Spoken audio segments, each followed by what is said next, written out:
Alberto Franceschi en la conversa vuelve. Antes, en el programa Contesta por Tío Simón, los lunes le daba un día a cada uno de los niños, de los sobrinos de Contesta por Tío Simón. Y los lunes eran de Coquito. Entonces, aquí en la conversa, los lunes son de Franceschi. Alberto, ¿cómo estás? Yo estoy bien, salvo que me quiera bautizar Coquito, porque tú papá. No creo que, no te parece. No me parece nada. Coquito no era un negrito tinto. Sí. Entonces no te parece, en realidad. Pero fíjate. Entonces, no sé de qué hablamos hoy, Daniel. No, de lo lógico. Interés en muchos temas. Mira, hay una situación en la que prácticamente hemos sido parcialmente sorprendidos porque digamos que no lo veíamos venir. Porque siempre uno está claro en que cosas como que haya problemas en Ecuador, eso es parte del ADN ecuatoriano, ¿no? Que haya problemas en Perú, es parte del ADN peruano. Que haya problemas en Bolivia, está normal. Que haya problemas en Argentina, bueno, no serían argentinos, no serían uruguayos si no hubiese problemas allí. Pero de repente surgen entonces dos situaciones que de alguna manera alteran la forma en que normalmente estamos acostumbrados a revisar las noticias internacionales, ¿no?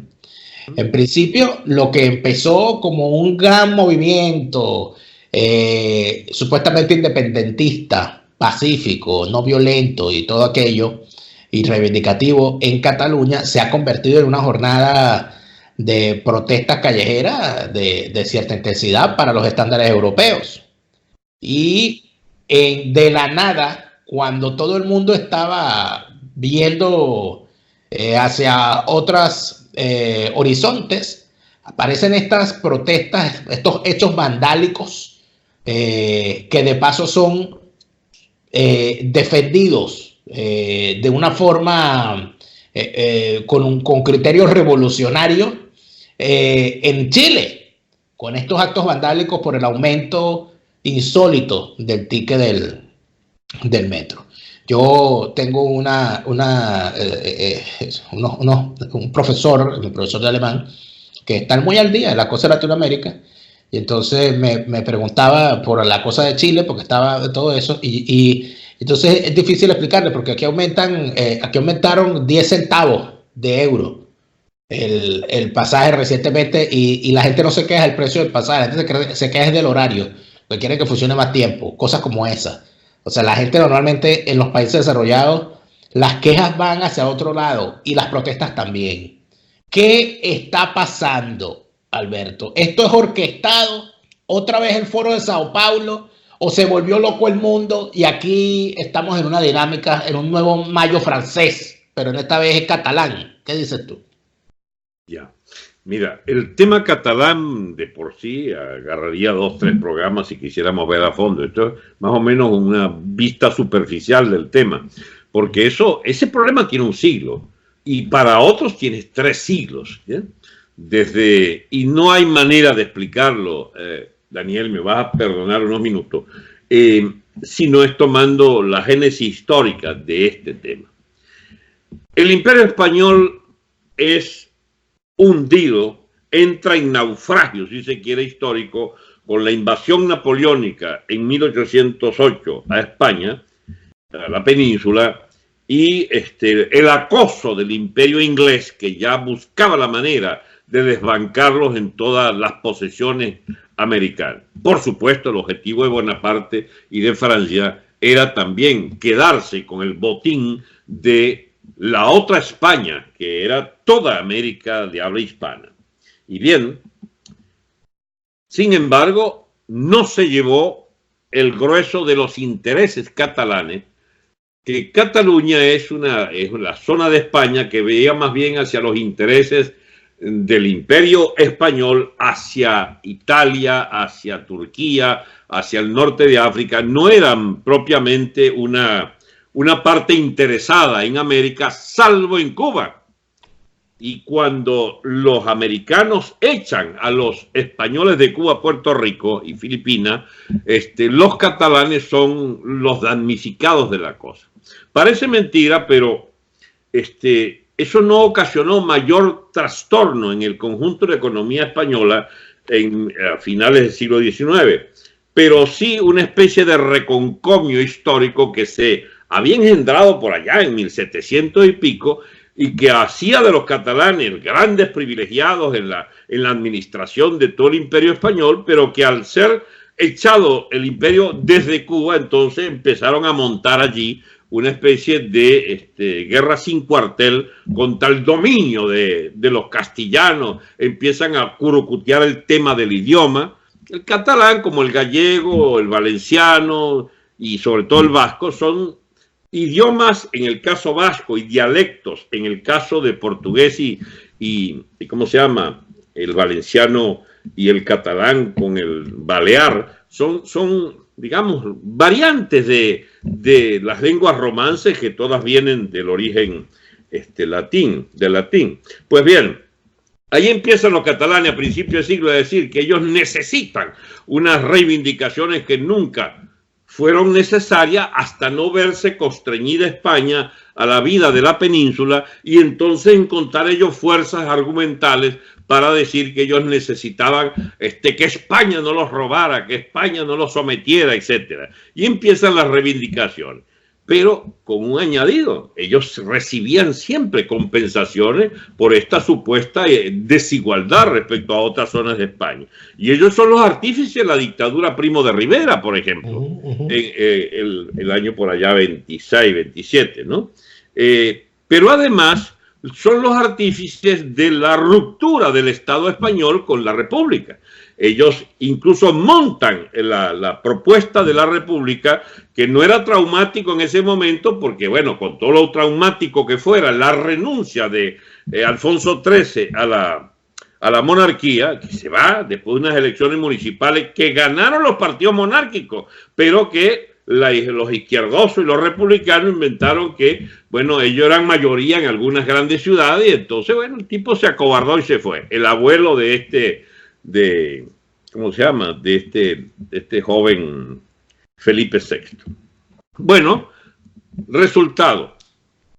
España empieza a ser desangrada por un partido criminal que se llama el PSOE y que con su agencia del PSV, el PSU, perdón, que dirige el tal Iceta, son no, pero el PSV también viene siendo hermanos de sangre, hermanos de sangre. Es más criminal que el otro, pero el PSU no se explica esto sin la fisonomía de estos nacionalismos. El PSU es el partido que fusiona los comunistas y los socialistas en Cataluña.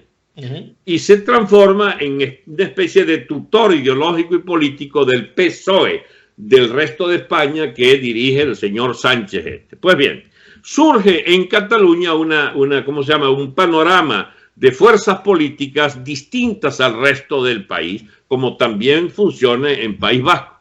Y es allí donde confluyen entonces los catalanistas, o sea, distintas fuerzas de las distintas propuestas de independencia, de secesión, digamos, de revancha, de todas clases. Hay propuestas de todas clases, y para resumirlas en una sola característica, fuerzas republicanas. Republicanas en un país donde cada vez que han montado un ensayo de república, se caen a tiro, chicos, por varios años.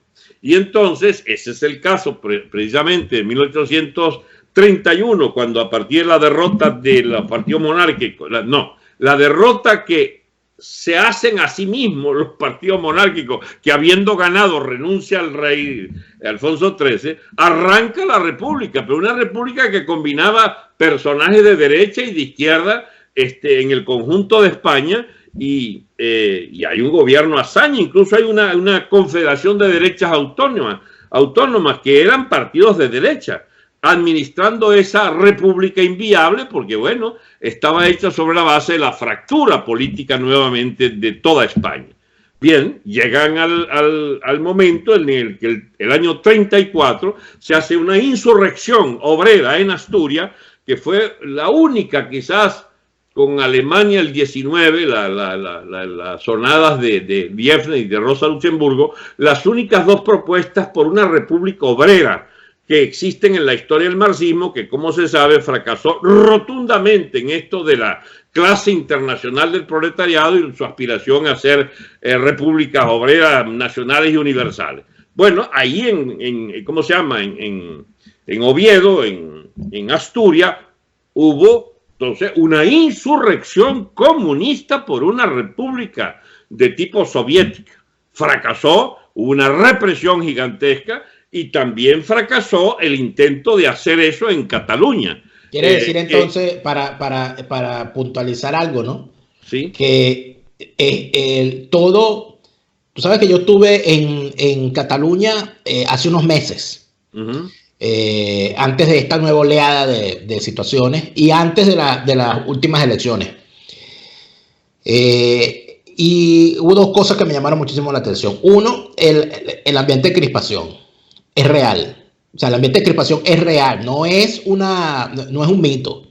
Y se ve inclusive, o sea, tú no tienes ni siquiera que salir a la calle, solamente con asomarte por la ventana y ver que tu vecino tiene guindada una bandera de Cataluña y el vecino de al lado guindó una bandera de España, ya eso te crispa. Porque el hecho de enarbolar una bandera y que eso sea una cosa peligrosa, polarizante, crispante, ya eso da cuenta para dónde va esto. Pero el asunto va en que, según lo que tú me dices, entonces podría concluir que el independentismo catalán es, por antonomasia, de izquierdas, por no decir comunista, y antimonárquico. No, es un poquito más complejo. El catalanismo, el independentismo catalán es rancio fascista de extrema derecha, al cual le capitula la izquierda y en particular el PSOE, que siendo españolista, sin embargo, respecto al catalanismo y a los vascos y tal, tiene una conducta cabrona, como toda la izquierda española. La única explicación que se consigue uno para ¿cómo se llama? Comprender estos estiras y encoges. Por ejemplo, el señor Sánchez ahorita está llamando a la calma y que no se excedan, etcétera. Pero es el cabrón de esta situación inspirada por Quintorra y por lo que llaman la izquierda republicana. La Esquerra Republicana, que es el partido que instiga. Esquerra Republicana per Cataluña. Exacto. Entonces, están ahora cabroneando a Quintorra debería estar preso. Ese tipo tiene expresiones tales como el español es la lengua de las bestias salvajes. No debería tolerarse el español en Cataluña. ¡Ey!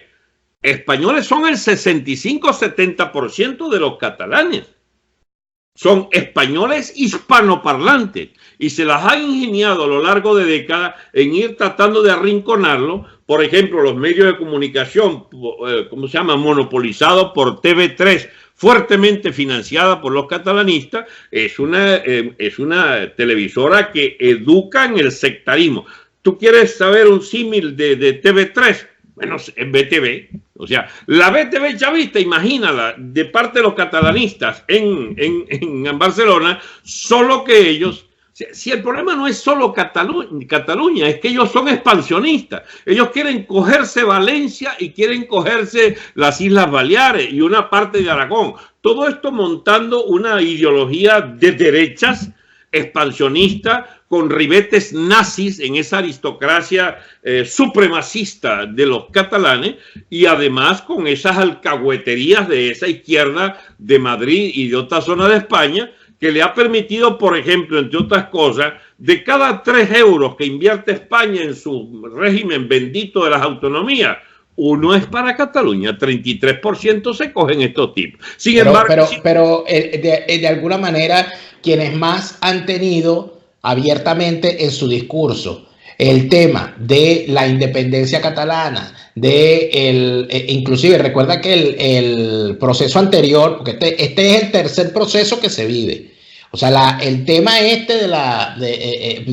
esto de que llaman la independencia ha tenido en los últimos tiempos 3 momentos. El primer momento se vivió cuando al dejar el poder Jordi Pujol y hacerse las elecciones donde Jordi Pujol ya no intenta repetir como presidente de la Generalitat, gana las elecciones Pascual Maragall del Partido Socialista de Cataluña. Pascual Maragall gana esas elecciones, el que venía con todo el prestigio de haber sido el alcalde de Barcelona, el alcalde de la Barcelona Olímpica, y el tipo gana las elecciones en medio del primer gobierno, la primera legislatura de Zapatero. Y el señor, para llegar al poder, pacta con Esquerra Republicana per Catalunya y con otras agrupaciones independentistas. En medio de eso, surge el primer intento por la modificación del estatuto. Ya. Se busca modificar el estatuto. Y Zapatero le dice, háganlo ustedes que yo lo firmo. No, pero no lograron. El estatuto no pasó, no logró pasar, y en efecto eso no se intenta. Luego, Pascual Maragall, lamentablemente para él, sufre se le diagnostica Alzheimer y él se ve obligado a retirarse de la política, y regresa Convergencia y Unió al poder a través de su jefe en aquel entonces, que es este señor cuyo nombre siempre se me olvida porque el tipo es bien pichirre, según me han informado.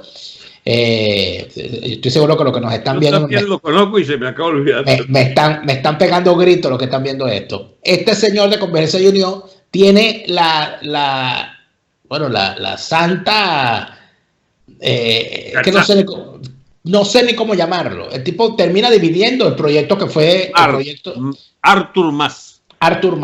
Termina dividiendo la coalición Convergencia y Unión, que había sido, pacíficamente llevada durante toda la democracia, y ahora cada quien anda por su lado.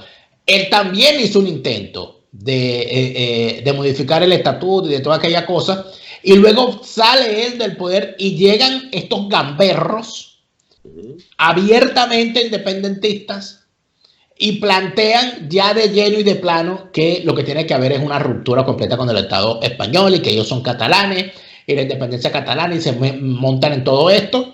Y bueno, la que se ha armado está en todo esto. Pero vuelvo y te repito, la izquierda española no tiene problema en dejar que los independentistas hagan lo que les dé la gana. O sea, porque tú ves a los más izquierdistas, pareciera que les interesa. ¿Será que les interesa? ¿Por qué a la izquierda le interesaría que Cataluña se vaya de España?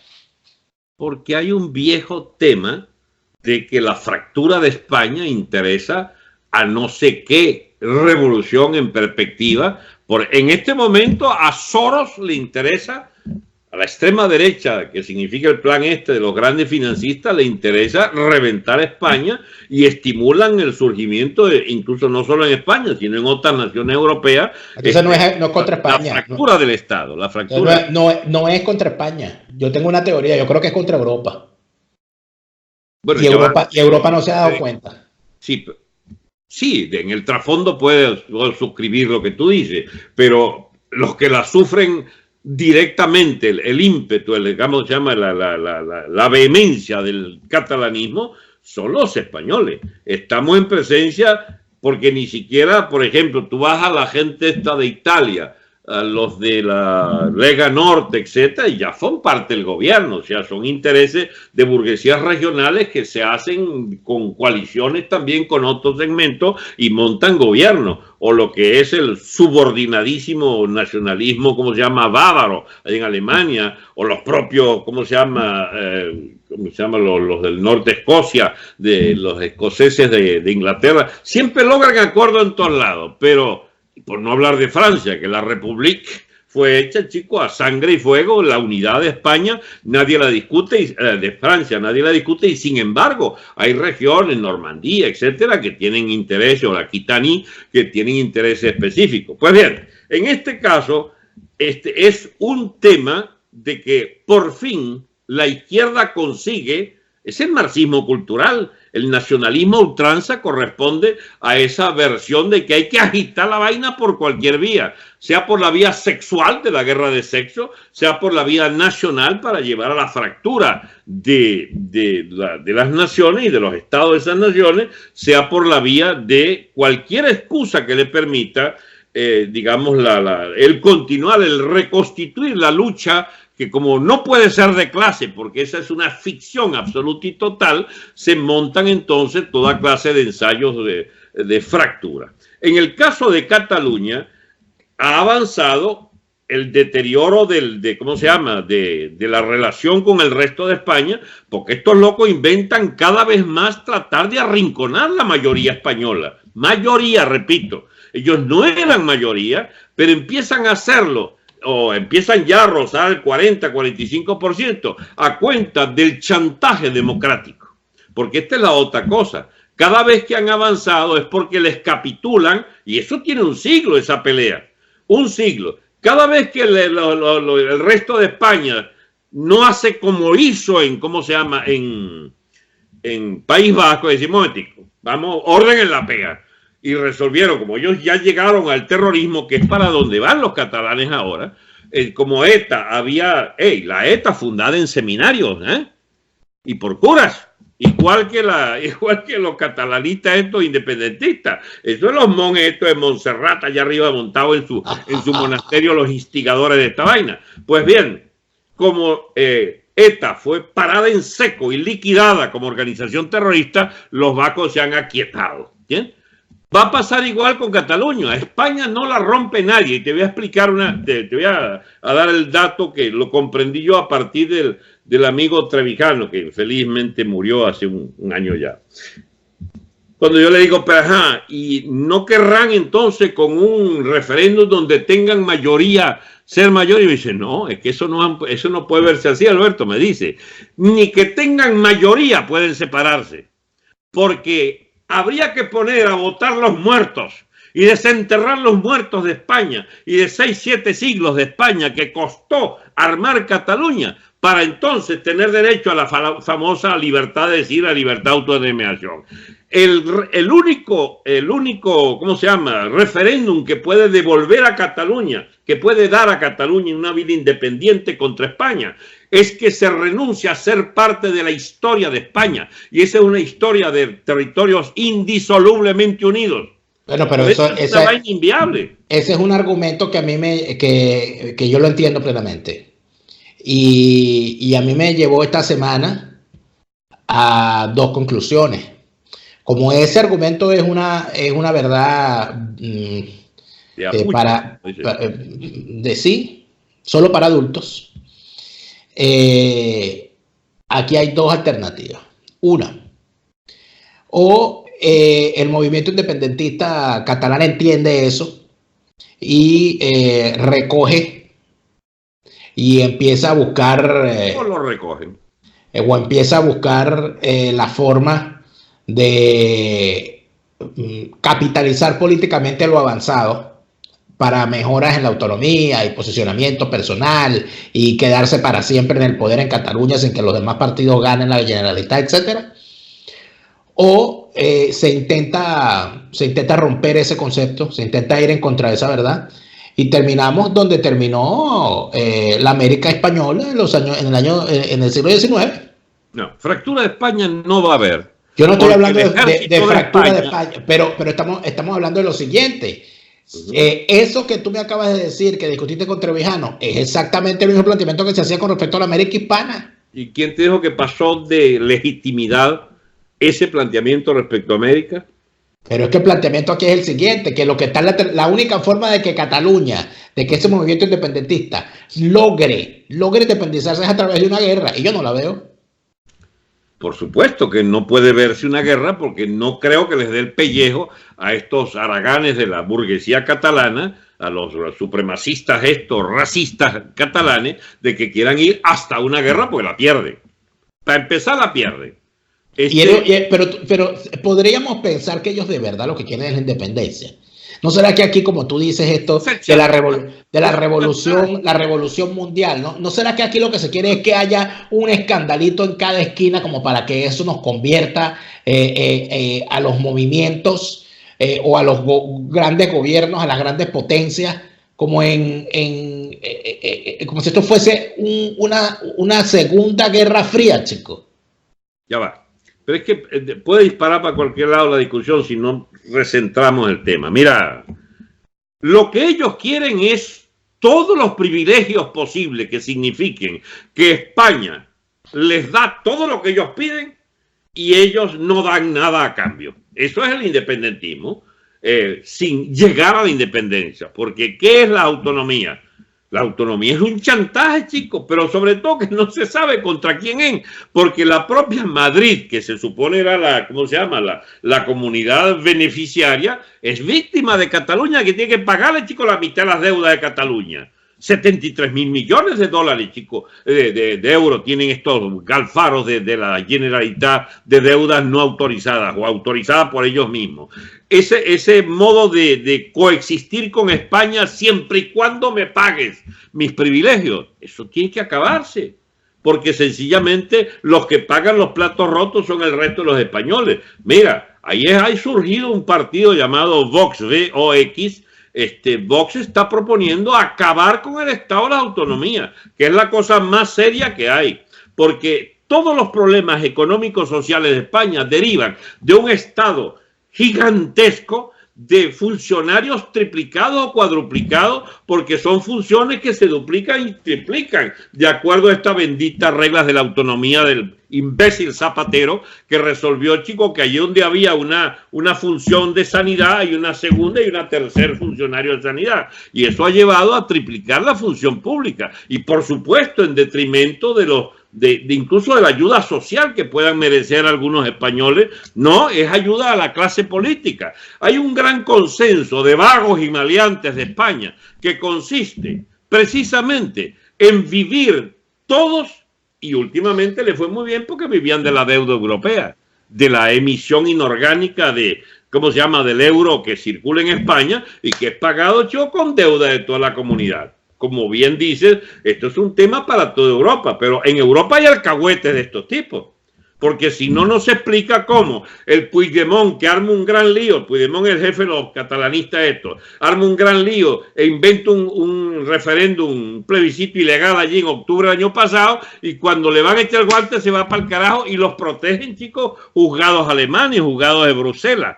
No sé ahora cómo va a quedar cuando hay por fin un juicio contra ellos y les han condenado a 12, 13 años de prisión a los autores de ese referéndum. Que no van a cumplir. Que no van a cumplir porque hay las benditas reglas del mundo. Tienen el Código Orgánico Procesal Penal Español que les permite cumplir. Que te comen las hallacas en la casa. Así es. Es correcto. Entonces, pero fíjate tú lo siguiente. Lamento si nos ponemos muy fastidiosos porque vamos a profundizar en la historia. Les pido perdón a los que les fastidia la historia, pero no programa es visto precisamente porque reciben, chicos, de tus fuentes del saber. No, para nada. Tú has hablado de la decadencia española, que tú la ves como esta cuestión a partir de la invasión napoleónica, pero fíjate que en una obra lamentablemente inconclusa, pero que de alguna manera dio luces sobre esa decadencia española, es que la decadencia española fue un proceso que arrancó y no ha terminado. O sea, es una cosa que inclusive no hay consenso entre los historiadores, entre los hispanistas, para definir cuál es el momento en que arrancó la decadencia española.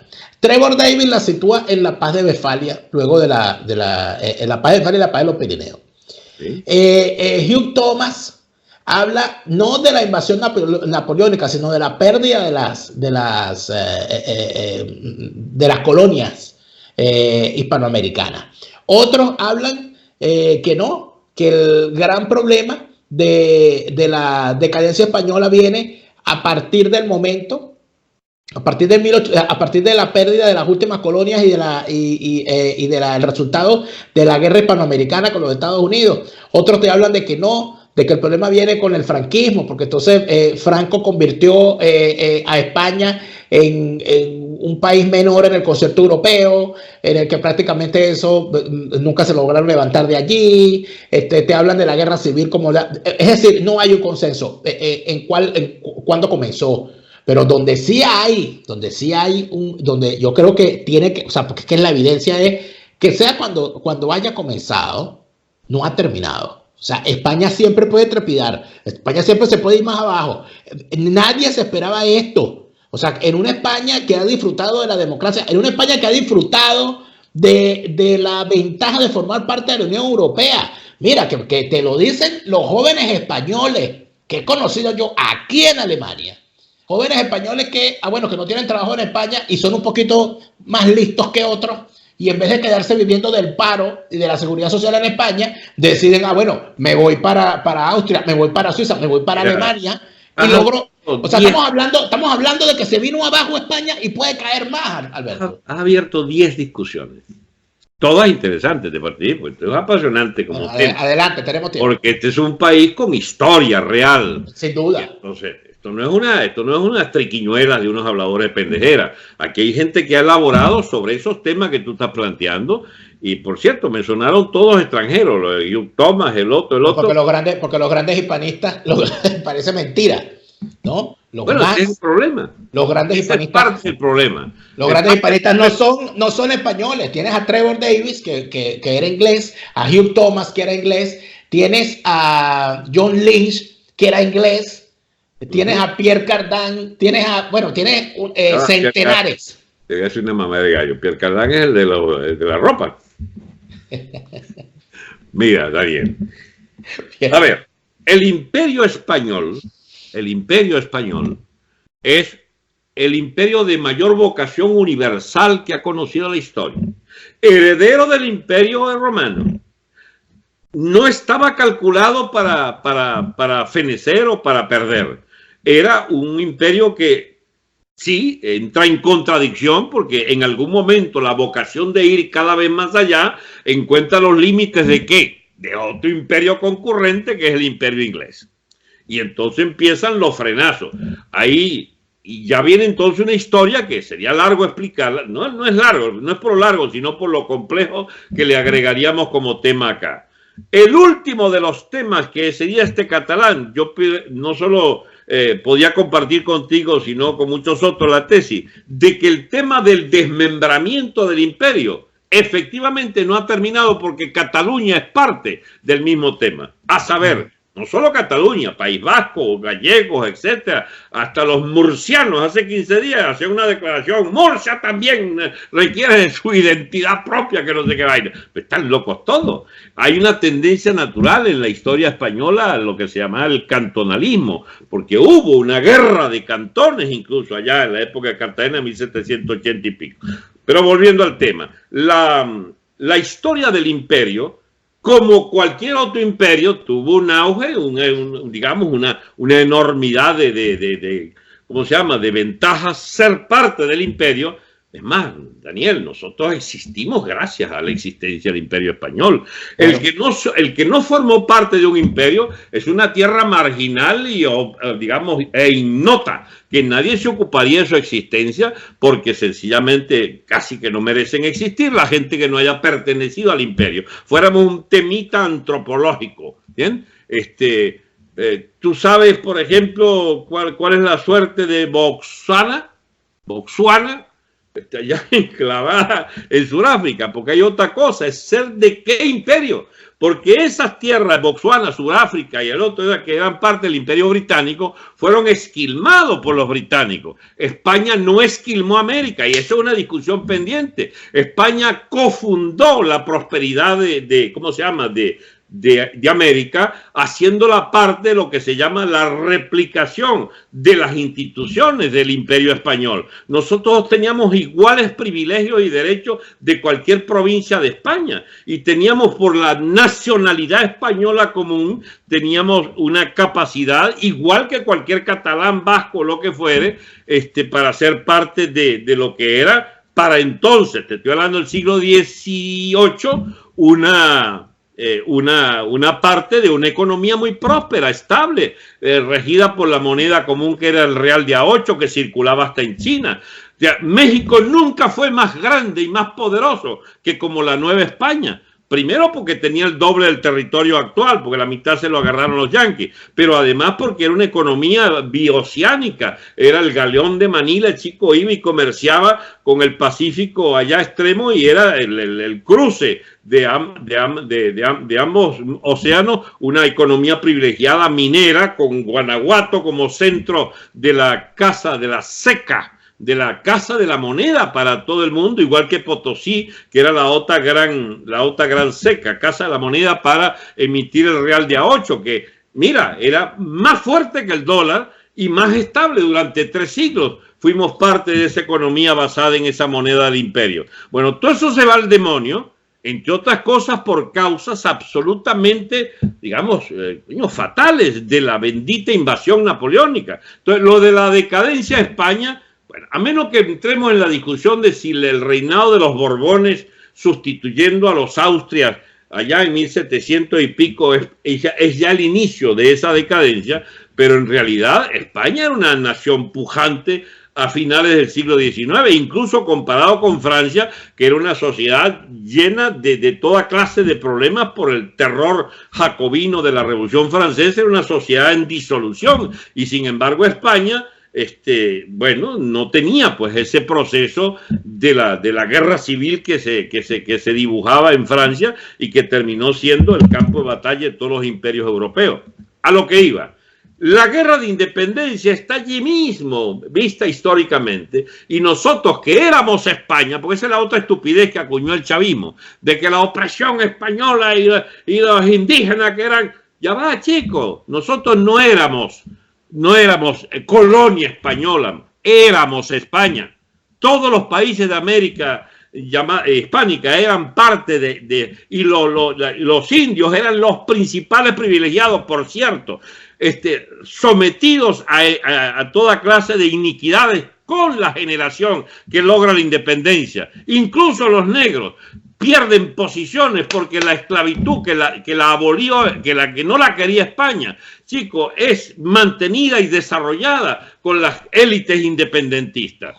Y ahí, chicos, demasiadas evidencias para no tener en cuenta que las tribus indígenas combatían detrás de los virreyes españoles y de los comandantes militares españoles contra los soldados independentistas. Esto nos lleva a muchos otros temas. ¿Hasta qué punto puede ser lícito reclamarnos hoy parte de un imperio que fracasó o que se hundió hace 2 siglos? Bueno, ¿tú sabes por dónde viene este tema? Porque al cabo de 2 siglos queda demostrado que no vamos para ningún lado y que no fuimos capaces, ninguno de estas naciones, de construir algo más sólido de lo que éramos antes con España. Pero fíjate dos pequeñas cosas, ¿no? Te metiste Yo me meto en fondo, no te preocupes. No, en una discusión que veo que hay gente muy respetable y de altos quilates intentando poner en el tapete, ¿no? Que es que que quizá la independencia no nos funcionó, no nos sirvió. Ni a nosotros, ni a ningún país sudamericano. Pareciera, ¿no? Pero además de eso, me sorprende que has dejado un tema de lado en medio de todo esto, que para mí es sumamente importante. Que para España, para la América hispana y para todo este proceso, que el descubrimiento de América por parte de los españoles y la conquista y colonización fue un proceso económico, fue un proceso político, pero fue un proceso religioso también. También, así es. El hecho, y eso de alguna manera pone las cosas en una perspectiva que de alguna manera estos fariseos que quieren voltear la historia no pueden sostener. Porque ya en la primera carta que manda Colón a los reyes, explica lo que está haciendo. Y él dice y el tipo dice, dando parte de lo que él considera que económicamente se ha conseguido, pero entonces habla de, mira, hemos conseguido no sé cuántos palos de Brasil y esto puede significar tantos maravedíes al año y hemos conseguido tantas personas, aquí debe haber tantas, por lo tanto, si los vendemos como esclavos, porque ese era el problema de Colón. Porque aquí se quiere... esa es la época, la economía en ese entonces era esclavista.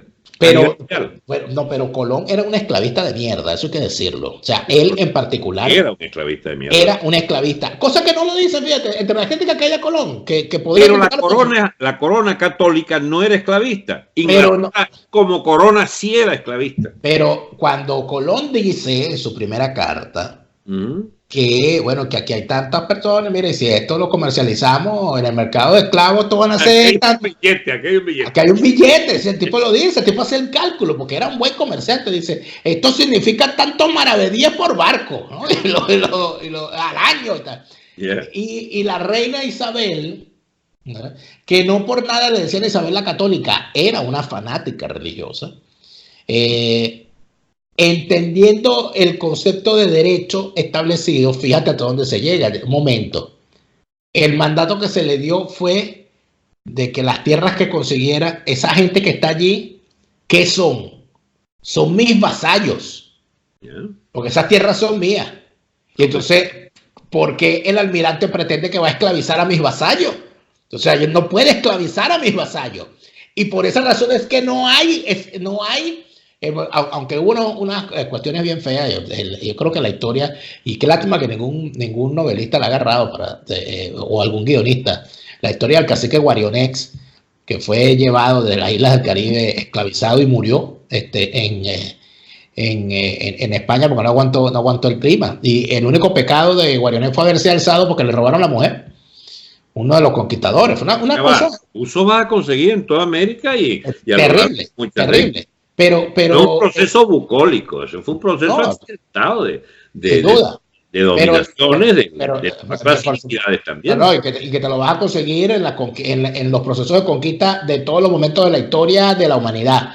Pero el planteamiento con diferencia, porque con el Imperio Español tendrás la protección de la corona. En el caso inglés tendrás oficialmente la depredación y el exterminio como política. Pero es que además de eso, o sea, yo no sabía que tú eras así de britanofóbico, o sea, que tienes tú contra el Imperio Británico. Bueno, que yo no tengo esa sangre. Agarrando. No tengo esa sangre inglesa que tú puedes exhibir. No, chicos. No, porque te lo digo por algo, fíjate, es que no es lo mismo con lo que se consiguieron los conquistadores de los territorios de los Estados Unidos de América. En cuanto a las características de los habitantes que allí se encontraban, a lo que se consigue, por ejemplo, los Pinzón y Colón cuando entran por Macuro, que se consiguen con comunidades donde no había jefe, donde no había cacicazgo, y entonces no había, y aparte de eso, que Venezuela estaba despoblada. Pero volviendo al punto que arranqué, el tema religioso, ¿no te parece que dentro de todo esto es importante? Por supuesto, es el tema fundamental en algunos aspectos. Yo lo resumo en la lengua, porque esto de la lengua va a ser un tema que trae cola todavía históricamente. Y por eso los catalanes son tan complicados como tema, porque tienen la tirria para ser una minoría excluida, chicos, de una gran corriente lingüística como el español de 650, 700 millones. O sea, ellos resolvieron que ellos son tan exquisitos que prefieren las penurias de su carácter segregado y autosegregado de un idioma que no entienden sino ellos, chicos. Un dialecto allí, digamos, bastante incompleto, por cierto, y bastante primario. No, chicos, catolicismo, lengua española, que a diferencia de lo que se cree, con los jesuitas y los curas, chicos, se le hizo la gramática, digamos, a todas esas lenguas indígenas que comenzaron a ser conocidas y sobrevivieron gracias a la labor de la monarquía española y de la iglesia, que las hizo lenguas escritas que perduraron, si no hubieran perdurado. Y bien, mientras que también un poco más tarde que Colón, llegó la gramática en hebrija, o sea, porque la colonización se hace con un idioma que era el más rico del momento. Es más, sigue siendo el idioma más fuerte del mundo en lo que respecta a su riqueza intrínseca y a su capacidad de abarcar, digamos, aspectos de las más diversas civilizaciones. Mira, los límites del imperio chino, entre otras cosas, tienen que ver con esa dibujadera de vainitas, eso que no hay manera de hacer comprensible ese bendito chino a masas de nuevos habitantes. Es más, la vocación de este país, Daniel, de Estados Unidos, donde yo estoy acá, no así de Alemania, es que sea bilingüe. Aquí vamos para 100 y 150 millones de hispanoparlantes al cabo de medio siglo, un siglo. ¿Qué va a hacer? Yo vengo sosteniendo que, no sé, me lo copié o lo creé yo la tesis, el muro de Trump es un muro contra una mayoría hispánica o hispanoparlante del futuro inmediato a 50, 100 años plazo, que requerirán ponerle freno de una vez a la tentación de que le devuelvan a México en medio territorio que le cogieron. ¿Entiendes? Porque si tú eres mayoría, como ya eres en el sur de Texas o en el sur de California, y además vives en una zona que está más que demostrado que Estados Unidos se robó, esquilmó a México, a la Nueva España de entonces, bueno, chicos, ya era independiente México, la trifulca de la creación de Texas, eso es 1840-50. Ya con Santa Ana. Exacto. Entonces, pero ese tema es apasionante porque, mira, no están echadas las últimas cartas de la hegemonía de los imperios. La gente cree, por ejemplo, que el imperio soviético es solo calamidad. Y resulta que ay, papá. ¿Qué pasó? ¿Qué le pasó? No sé, se fue la imagen. No, aquí estamos, yo lo estoy viendo, tranquilo. Sí, pero yo no veo nada. Usted no ve. Tuvimos un pequeño salto en la grabación porque el espíritu burlón de Cristóbal Colón e Isabel de Castilla hicieron presencia, lanzaron un ataque combinado y nos quemaron las carabelas. Pero estábamos en la revisión del rol histórico de la Iglesia Católica en todo esto. Ojo, sin que seamos aquí defensores del catolicismo, porque no es el punto. Y yo creo que tampoco estamos defendiendo ni a España ni a la conquista. O sea, estamos revisando un hecho tangible. O sea, los tipos llegaron a América, fundaron un continente, implantaron un idioma, implantaron una religión y una cultura. ¿Qué vamos a hacer? Eso no lo puedes borrar, eso es la historia. Pero no solo no lo podemos borrar, Daniel, sino que eso tiene el dato físico, tangible, fisicalista, de que el futuro nuestro depende de comprender esto.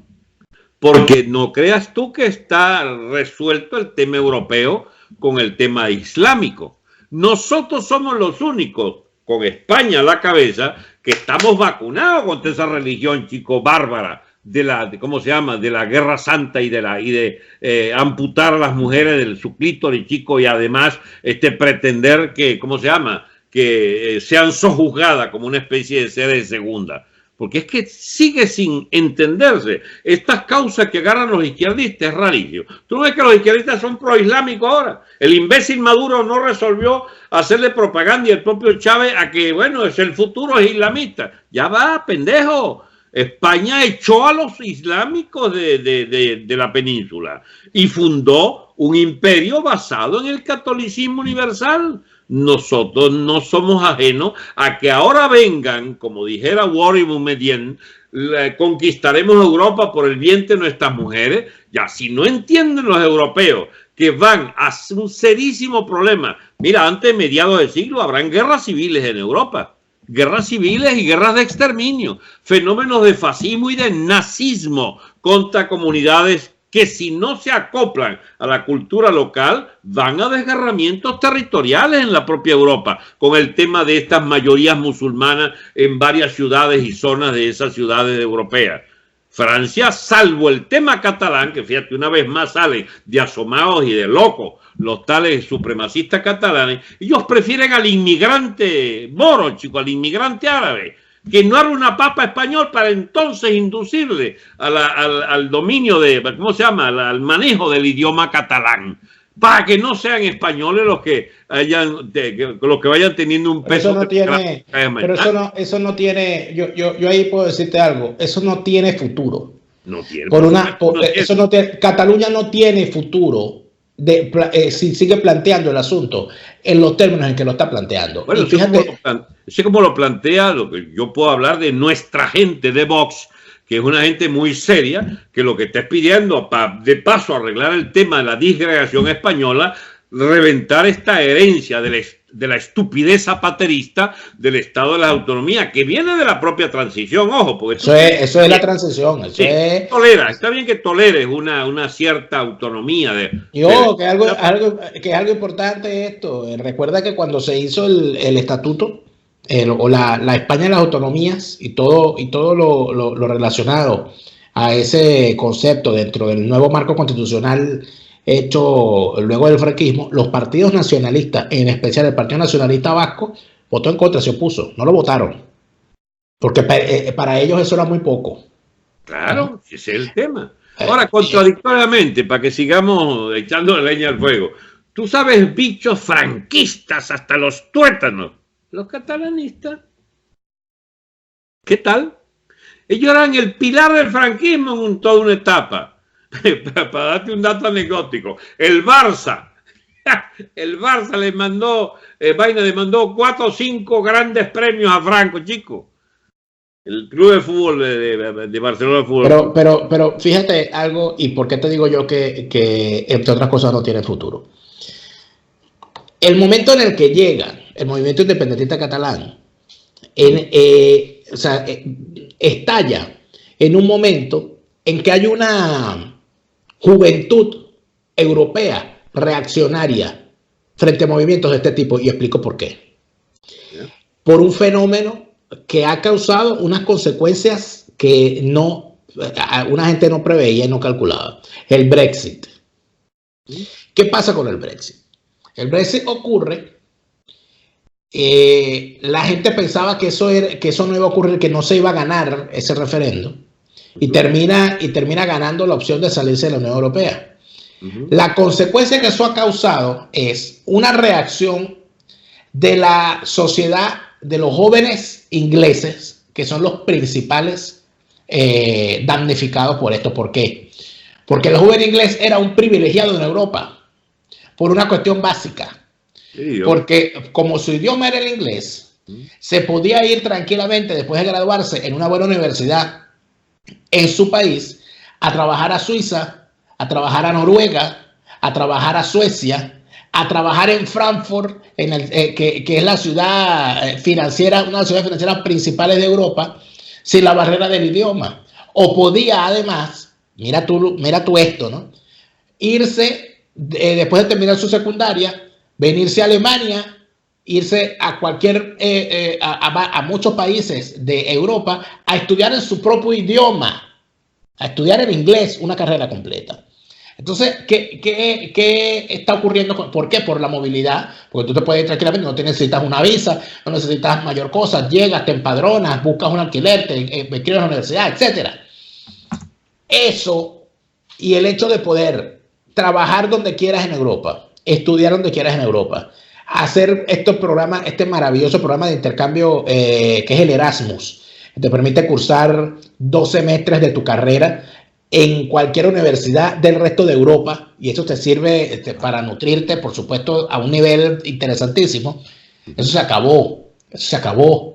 Y los jóvenes ingleses que están trabajando o estudiando en Europa van a tener que sacar visa. Y si bien habrá un periodo de adaptación, ya están ocurriendo cosas como esta. Muchísima gente, muchísimos ingleses te reportan que cuando van a viajar a Europa o a cualquier otra parte de Europa, solamente por fastidiarlos, sobre todo en países fastidiosos con los ingleses, como por ejemplo Francia, como por ejemplo Alemania, como por ejemplo Italia, solo por fastidiarlos, los funcionarios de inmigración les piden el pasaporte. Dicen: su pasaporte, por favor. ¿Por qué necesitan mi pasaporte? No, su pasaporte. No, pero es que yo puedo viajar por toda Europa sin pasaporte. Bueno, pero vayas acostumbrando. Es una cosa que está ocurriendo, como esa. A ustedes no se querían ir de Europa. Bueno, váyanse, pero váyanse ya. Eso, ¿qué ha terminado causando? Eso ha terminado causando que hay una juventud, así como hay una juventud marihuanera y que progre y ambientalista, que dice que hay que esconder a las gallinas porque los gallos las violan, y que dice que el mundo se va a acabar en 8 años porque estamos extinguiendo el planeta, y que por nuestra culpa se están muriendo los osos panda, y que los rinocerontes no tienen problemas de estreñimiento por culpa de nosotros. Toda esa cantidad de bolsería que los tipos dicen.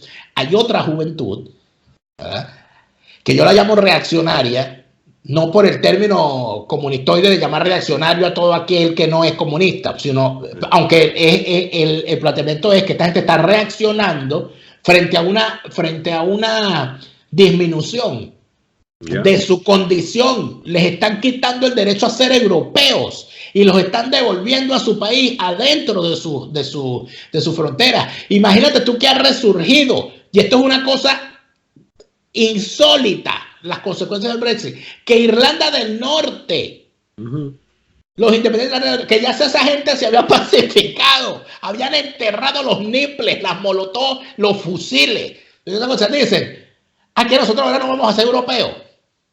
Entonces, ¿para qué permanecemos nosotros en la Unión Británica si no podemos ser europeos? Vamos a unirnos con Irlanda, que Irlanda permanece en Europa. Entonces, esta situación, cuando un joven catalán entienda lo que significa que Cataluña se independice, cuando les explique, les dice, mira, si Cataluña se independiza, tiene que ya hacer la cola con todos los países de Europa. No entra a Europa, así es. No vas a entrar a Europa, no vas a tener pasaporte europeo. Olvídate del Erasmus, olvídate de la Copa UEFA, olvídate de toda esa vaina. Olvídate de tu ticket para recorrer todo con el mismo carnet de estudiante. Eso no va a pasar. Vas a necesitar visa. No vas a poder trabajar. Entonces vas a ser un inmigrante más, inclusive en España. No vas a poder ir a España sin visa. Sabes que la idiotez colectiva existe. Y la idiotez de élites también existe. Tú podrías imaginarte en tus años de jugador de metra como yo, que íbamos a aceptar que el país fuera dirigido por Diosdado Cabello y Maduro, Nicolás y Cilia. Nunca. Por el comandante Chávez. O sea, esta bosta ideológica pestilente del chavismo gobernante, ¿en qué cabeza cabe como, digamos, propuesta en una nación civilizada? Y sin embargo, enos aquí degustando 20 años todavía la mierda chavista ideológica, chico, del izquierdismo chavista y castrista. Bueno, esas son las... Pero más aún, hoy ya no podemos abordar los otros temas. Parece mentira, Daniel. En Perú es este morbo del castrismo el que echa vaina. ¿Cómo se llama? En Ecuador, y lo impensable, en el Chile post-Pinochet, que logró, chicos, sanear y devolver un país próspero, caramba, y de una, ¿cómo se llama?, de una homogeneidad absoluta y total en materia de leyes, de defensa de los derechos de los chilenos, han ido jodiendo, chicos, año tras año, con la Bachelet, y el primero fue el viejo, aquel Lagos, etcétera, hasta lograr, chicos, devolver las viejas discusiones del bendito marxismo cultural a tratar de, utilizando problemas de aspiraciones quizás no satisfechas en materia de un aumento significativo de ingresos, porque Chile vive, como muchos segmentos de la economía mundial, de frenazos, de incapacidad para seguir creciendo a la velocidad que traía, y entonces aprovechan el sistema de deterioro de algún poder adquisitivo o de no poder crecer como venían antes, y te lo combinan con la fuerza del sindicalismo y del socialismo bendito que va a volver a embochinchar a Chile con una gran ventaja. Chile ya sabe a qué atenerse, porque vendrá otro Pinochet a poner orden en esa vaina, como los catalanes todavía no han aprendido, debieron haber aprendido, que surgirá otro Franco en España, chicos. O algo peor. ¿Ah? O algo peor. Hay algo peor a que surja un nuevo Pinochet o a que surja un nuevo Franco. A que surja algo que es el anhelo de la mano dura. Porque cuando surge el anhelo social de la mano dura, pueden ocurrir barbaridades que no sabemos nunca dónde terminan. Porque te sale un Pinochet, te sale un Franco, o se te desata un conflicto de mayor magnitud, o simple y llanamente terminas en una guerra civil. Nadie se imaginaba. Es que revisa yo sé que tú lo has revisado, pero le invito a los que nos están escuchando. Si usted revisa los comentarios y las cosas en las cuales se hablaban en las primeras 2 décadas de España, nadie se imaginaba que en los años 30 del siglo XX iba a estallar una guerra civil de la magnitud de la que estalló en España, porque fue una guerra, y la narrativa de esa guerra que todavía sigue, y es que es lo más extraño, aquí se sigue hablando, es decir, aquí hay una discusión en España y en Cataluña, hay una discusión con los mismos argumentos de los años 30, esto es una cosa ridícula. Porque es la ideología criminal del PSOE, chico, la que mantiene viva esa vaina, que es el compinche de todos estos nacionalismos irredentistas.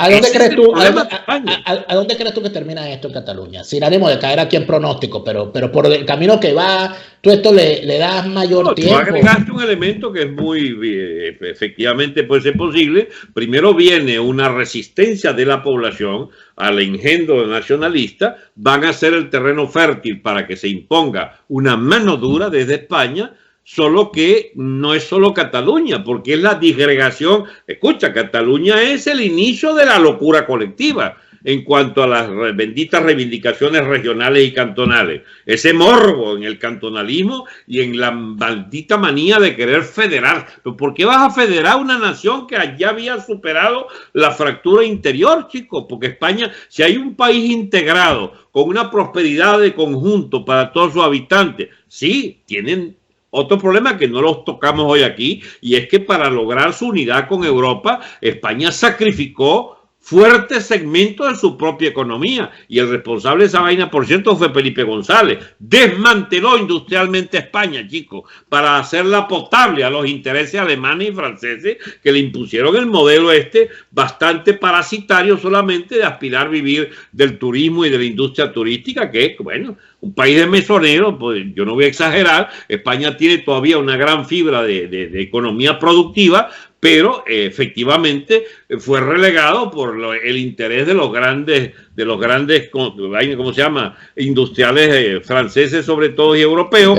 Pero tiene otro pequeño problema que a mí, bueno, ya nos quedan apenas 5 minutos, pero te lo digo sinceramente. Quizás aquí la discusión es si de verdad España como conjunto, como expresión cultural, existe para los españoles. A mí me parece verdaderamente infame que yo haya tenido que ir a Barcelona y me hayan visto feo por hablar español. Porque es una cosa que yo no me puedo explicar. O sea, yo no me puedo explicar cómo yo... No es que no se sienta... porque eso... Yo me siento orgulloso de hablar español. No, yo no me siento orgulloso de hablar español. Yo simplemente hablo español. Punto, es lo que yo soy. O sea, ¿por qué coño me tengo que sentir orgulloso o no orgulloso por hablar de idioma? Este es mi idioma y punto. Pero el hecho de que yo tenga que ir al territorio del país que fundó el continente del cual yo vengo y no pueda hablar el idioma de ese país sin que me vean feo, que decir, aparte de eso, una cosa terrible, decir que vive España es ser fascista. Decir la madre patria. O sea, cuando uno dice que los latinoamericanos decimos, baja la madre patria. Y eso es una cosa que para nosotros es decir cualquier vaina. Pues normal, así es. En España, ¿y este franquista de dónde salió? Mira, tendrán que tragarse 9 de cada 10 idioteces que dicen los catalanistas y todos secesionistas. Porque esas no son independencias, esas son secesiones que aspiran, digamos, obtener mediante el chantaje de las élites de vagabundos allí alguna vaina adicional. Y sobre todo se reparte. Vamos a suponer que nos pregunten, bueno, ¿qué solución? Porque aquí tú sabes que esa es la nueva, ¿no? La solución es ir a un estado unificado otra vez. Bueno, podría haber otra. Echar para atrás esa estupidez de las autonomías. Podría haber otra. ¿Cómo? Podría haber otra. Mira esta locura que te voy a plantear. Bueno, ustedes quieren, ¿cómo no? Ustedes quieren ser otro país y que se llame Cataluña. Bueno, muy bien. Pero aún sean parte del imperio. Van a seguir teniendo a Felipe como su rey. La corona es una sola. Ustedes pueden ser otro estado, pueden tener otro parlamento, todo lo que ustedes quieran, pero van a seguir siendo súbditos del rey Felipe. No, chico, porque la mayoría española de Cataluña no acepta esa vaina. ¿Tú no ves que este es el colmo de la idiotez política? Ellos, y no sé hasta qué punto es solo cinismo, ellos quieren más real. Los Puyol, chicos, son la casta, la familia de la casta más depredadora y corrupta de España, con los bicharracos estos que dominan todas esas organizaciones independentistas. Son gente, chicos, de privilegio insolente, son racistas. La verdad que han debido echarte de allá por Moreno. ¿Tú sabes lo que hicieron nuestros amigos de Vox? Pusieron un negrito a la cabeza. Yo lo conocí, que él conocido como el negro de Vox, y que dijo algo con lo cual yo me sentí enormemente identificado, discutiendo con una catalana. Le decía, pero ¿por qué tú no te sientes orgullosa de tu país? Y él decía, yo me siento orgulloso de ser español, porque yo en este país tengo una vida que no podría tener donde yo nací, porque hablo un idioma y a mí nadie me persigue, porque a mí nadie, aquí hay una democracia, puedo decir lo que yo quiero, puedo votar y elegir un gobierno. Y eso pareciera que, pero es que hay naciones, o sea, que hay naciones que se niegan, ¿no? Hay naciones que quieren echar para atrás. Pero la idiotez, hasta que no la persigas y las hagas sentir en minusvalía absoluta como para seguir con la estupidez de reclamar un privilegio que no merecen, hasta que no se logre que los catalanes se sientan no orgullosos de ser españoles, hasta que no se sientan orgullosos de ser catalanes con otras miras, Dios mío, que no sean la estupidez racista, que ellos son una raza superior, porque ese es el problema, chicos, son supremacistas los tipos. Mira lo que le costó a Alemania entender que eran una sociedad normal, infelizmente en manos de un piazo loco como Hitler. Ahí se quedó. Pero aparte de eso te voy a decir una cosa, ¿no? Ya para ir concluyendo. Recientemente, un amigo en Berlín, y esto se ve con frecuencia aquí, un amigo en Berlín me cuenta que él estaba en un sitio público, en un supermercado, estaba haciendo una compra, y estaba molesto porque quería que lo atendieran de primero. Y parece que entre las cosas que quería que lo atendiera primero era porque la persona que estaba antes que él era turco. No sé si era un musulmán o un negro. Entonces él tenía una cosa y entonces no quería atenderla de primero y pasó y se metió y lo interesante de eso fue la reacción que hubo de la gente. La cajera se negó a atenderlo y se levantó del sitio. Dijo, no te vamos a atender.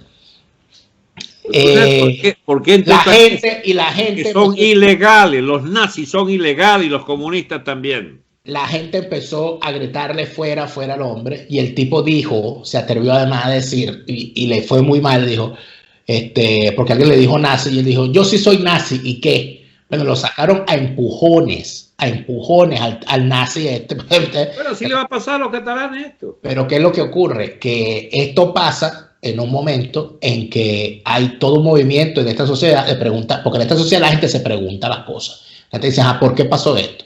Aquí muy cerca de la ciudad donde yo estoy, bueno, un loco, ¿verdad? Que se metió, intentó, y gracias a Dios las cosas no llegaron a mayores, intentó una masacre en una sinagoga el día de Yom Kippur, fracasando al entrar a la sinagoga, pero lamentablemente asesinando a personas que estaban alrededor.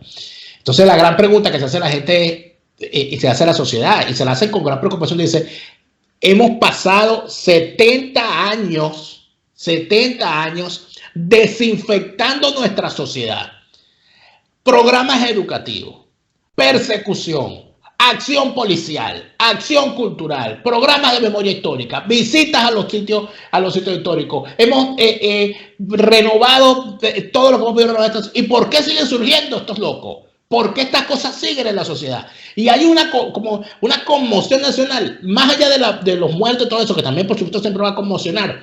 Hay una conmoción nacional porque dice, pero ¿cómo podemos seguir en esta ciudad produciendo estas cosas? ¿Qué tenemos que hacer para que no siga ocurriendo? Mientras, entonces tú tienes un movimiento supremacista en Cataluña que te dice que los españoles hablan como bestias, que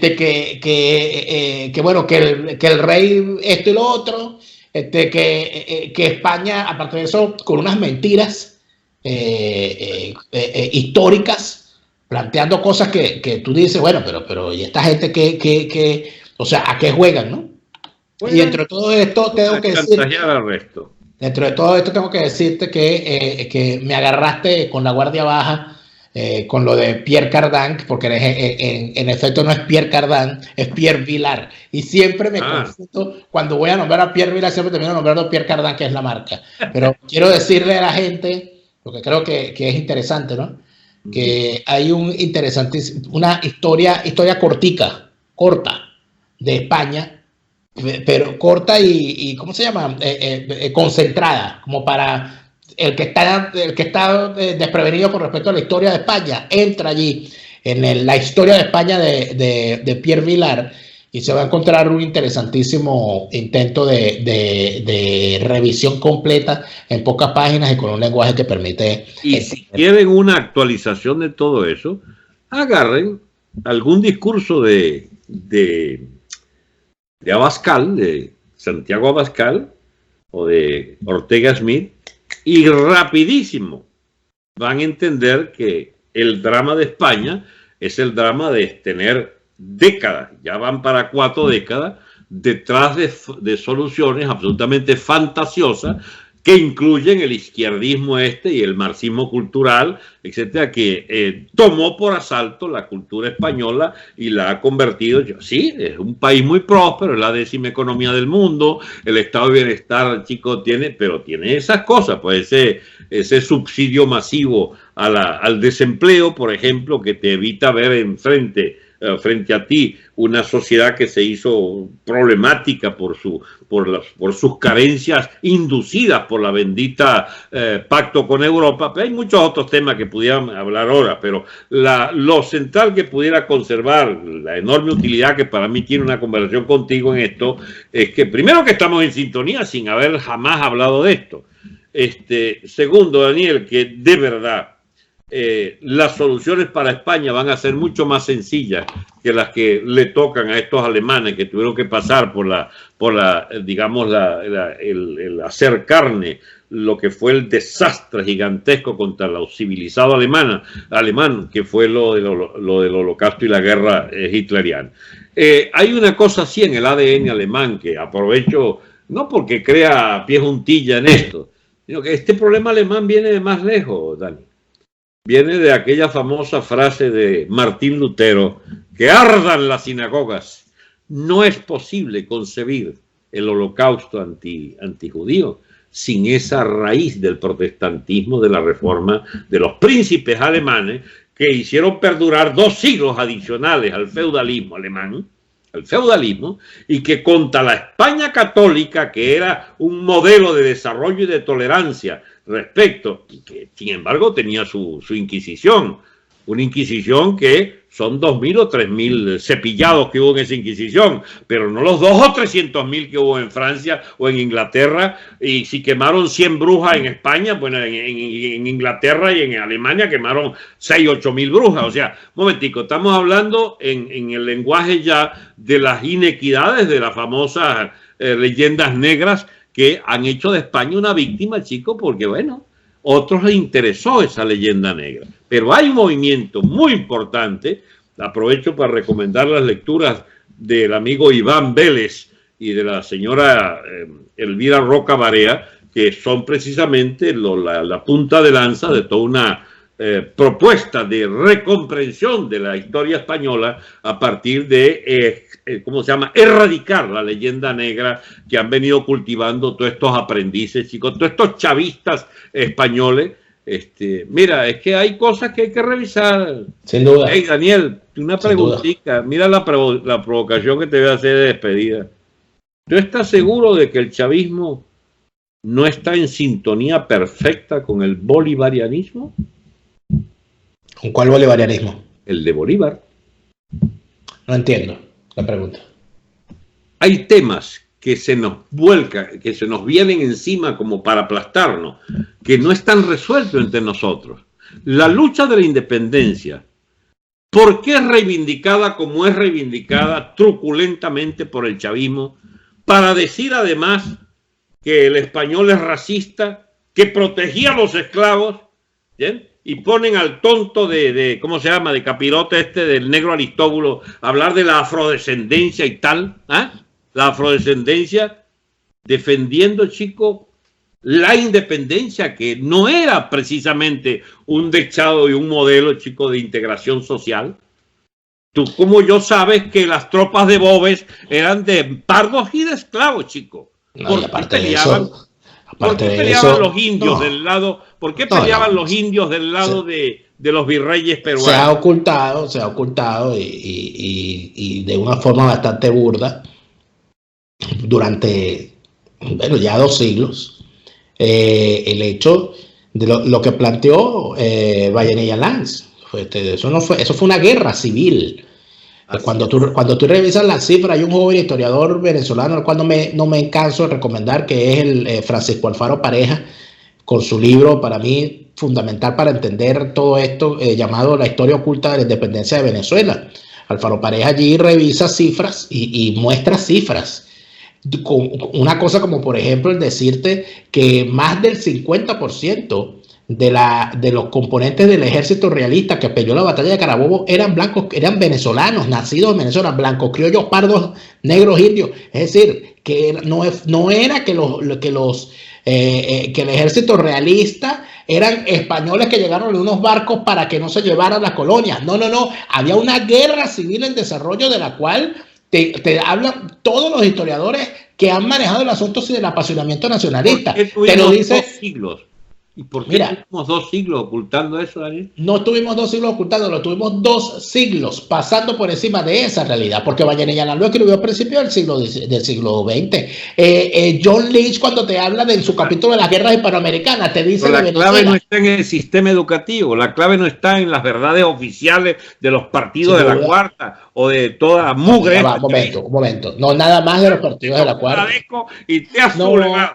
No, porque estás pasando por alto algo muy importante que tiene mucho peso aquí en lo que estamos hablando en este momento, que es que aquí se le permitió a la izquierda insurgente y posinsurgente, se le dieron unos cotos exclusivos para que vivieran y se quedaran tranquilos. Y esos cotos fueron nada más y nada menos que las universidades y los centros de producción de cultura. Y por allí se metieron a promover una cantidad de vainas que lamentablemente terminaron convirtiendo a la sociedad venezolana en una sociedad tarada en cuanto a la comprensión de su historia. Por esas razones que aquí Hugo Chávez sale y dice que ser rico es malo y la gente lo aplaude.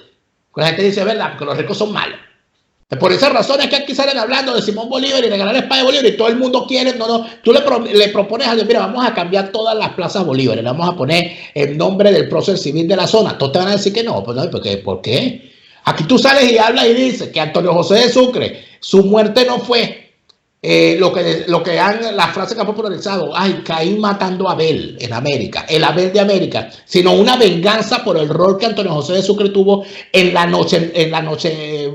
Navidad Negra de Pasto, donde pasaron por las armas a los pastuzos de una manera que todavía hoy en Pasto se recuerda, y que su asesinato en Berrueco fue una venganza por esa acción.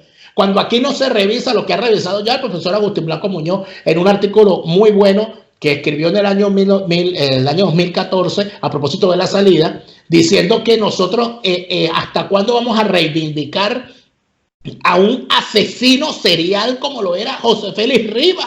Que cuando tú revisas las cartas, el parte de guerra de José Félix Rivas, te encuentras cosas como, por ejemplo, su afición por acumular las cabezas del ejército enemigo, decapitaba los cadáveres y ponía las cabezas en pirámides en la entrada de los pueblos para que supieran que por allí él había pasado.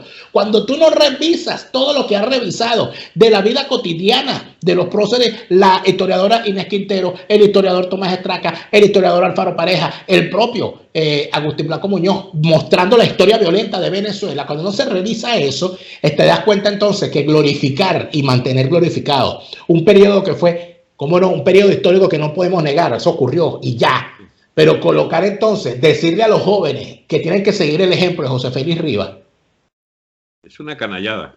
Coño, verga. O sea, es una cosa. No, el héroe de los jóvenes. Un tipo que en las cartas por el parte de guerra dijo que él le sacó a las madres a sus niños llorosos de las faldas y los lanzó a la guerra porque él prefería perder a todos los soldados antes que perder la plaza. O sea, ese tipo es un prócer del panteón. Entonces, esas cosas de nuestra historia, y fíjate que estamos hablando de la independencia catalana y terminamos en la independencia venezolana. Bueno, pero es que el proceso de independencia, y sobre todo el proceso independentista venezolano, está lleno de matanzas. Está lleno de exabruptos, está lleno de asesinatos de heridos en el hospital de La Guaira, que fue una cosa que nos hace Bolívar. Entonces, mira, ¿para dónde vamos aquí con esto? Bueno, que evidentemente tiene todo el sentido que el chavismo defienda ese proceso histórico, porque al chavismo le encanta un asesinato, le encanta unos asesinos. Tan sencillo como eso. Ese es el llamado marxismo cultural, ¿entiendes?